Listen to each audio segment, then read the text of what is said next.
ઉપલેટામાં સ્વર્ગીય સામતભાઈ નાશાભાઈ બાબરિયાના આત્મકલ્યાણ અર્થે સર્વરોગ નિદાન કેમ્પનું આયોજન કરવામાં આવ્યું હતું।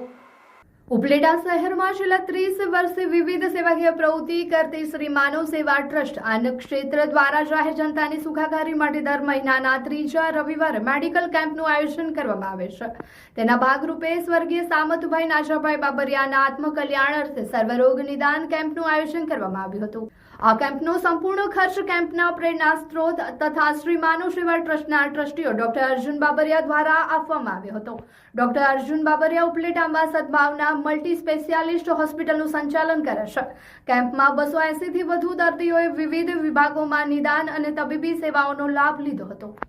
આ પ્રસંગે ડોક્ટર અર્જુન સાહેબ બાબરિયા, સંજયભાઈ માકડિયા, કિશોરભાઈ ભલાણી, સીડી પટેલ, રમેશભાઈ આહુજા, મહેશભાઈ રાજપૂત, સીવી જાવ સાહેબ, કરશનભાઈ ભેડા સાહેબ, યોગ ટીચર પ્રોફેસર હીરાલાલ મોરી સાહેબ, વિમલભાઈ મકવાણા, હાર્વેદ રાજકોટવાળા, દિનેશ ખખર તથા અમૃતલાલ વાઢેર સહિતના મહાનુભાવો ખાસ ઉપસ્થિત રહ્યા હતા। કેમ્પને સફળ બનાવવા માટે શ્રી માનવ સેવા ટ્રસ્ટ, લાલજીભાઈ રાઠોડ, સંજયભાઈ માકડિયા, કિશોર સાહેબ ભલાણી, અરસીભાઈ આહિર, સરફરાજભાઈ કોડી, મહેશભાઈ રાજપૂત તથા રસિકભાઈ ઝાલાવાડિયા સહિતના સેવાભાવી કાર્યકરોએ ભારે જહેમત ઉઠાવી હતી। શ્રી માનવ સેવા ટ્રસ્ટ અન્ન ક્ષેત્ર દ્વારા સમાજના જરૂરિયાતમંદ અને સામાન્ય નાગરિકોને આરોગ્ય સહિતની વિવિધ સેવાઓ સતત અને નિસ્વાર્થપણે મળતી રહે તે માટે આવા સેવાકીય કેમ્પનું આયોજન આગળ પણ ચાલુ રાખવામાં આવશે।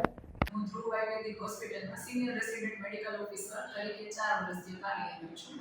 અમે અહીંયા માનવ સેવા ટ્રસ્ટ આયોજિત કેમ્પનું જે આયોજન કરવામાં આવે છે એ દર મહિનાના 3જા રવિવારે આયોજન કરવામાં આવે છે।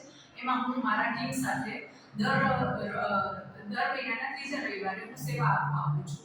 અમારે ત્યાં ધ્રુવ આયુર્વેદિક હોસ્પિટલમાં સર્વરોગ મતલબ કે બાળકોના વિભાગ, પછી ઓર્થોપેડિક વિભાગ, પછી સ્કિન રિલેટેડ પ્રોબ્લેમ કે ગાયનેક રિલેટેડ પ્રોબ્લેમ એ બધા રોગોનું નિદાન કરવામાં આવે છે અને એનું જળમૂળથી ટ્રીટમેન્ટ અને પંચકર્મ પણ કરવામાં આવે છે। દરેક પ્રકારના હાડકાના દર્દીઓ હોય, ઓર્થોપેડિક માટેના, આંખ માટેના અને બીજા મોરી સાહેબ અને બીજા ડૉક્ટર વિમલભાઈ મકવાણા, ખખર સાહેબ અને આંખના રણછોડ આશ્રમના ડૉક્ટર સાહેબ પણ આવે છે અને બધાને ખૂબ આરામ કરી આપે છે અને દર્દીને કોઈ પણ જાતની ફી લેવામાં આવતી નથી। અહીંથી જમાડીને લઈ જાય છે, જમાડી પાછા મૂકી જાય છે। એ સિવાય માનવ સેવા ટ્રસ્ટની બીજી ઘણી બધી પ્રવૃત્તિઓ ચાલે છે। સીવણ ક્લાસ પણ અહીં ચાલે છે, બીજા મફત ક્લાસ પણ ચાલે છે। છોકરાઓને બાળ ભોજન પણ દર રવિવારે પોતાને આપવામાં આવે છે। અનેક પ્રકારની વિવિધ પ્રવૃત્તિઓ દ્વારા થાય છે અને એને પોતાનું સમાજનું માનવ સેવા મોટું આશ્રમ બનાવવામાં આવે છે હોસ્પિટલ, અને ત્યાંથી બધાને દાતા તરફથી બધી ખૂબ પ્રવૃત્તિઓ કરવામાં આવે છે। એટલે આવી વિવિધ પ્રવૃત્તિઓમાં કોઈ પણ દાતા હોય લાભ દેવો હોય તો એને ખાસ સૂચના આપવામાં આવે છે।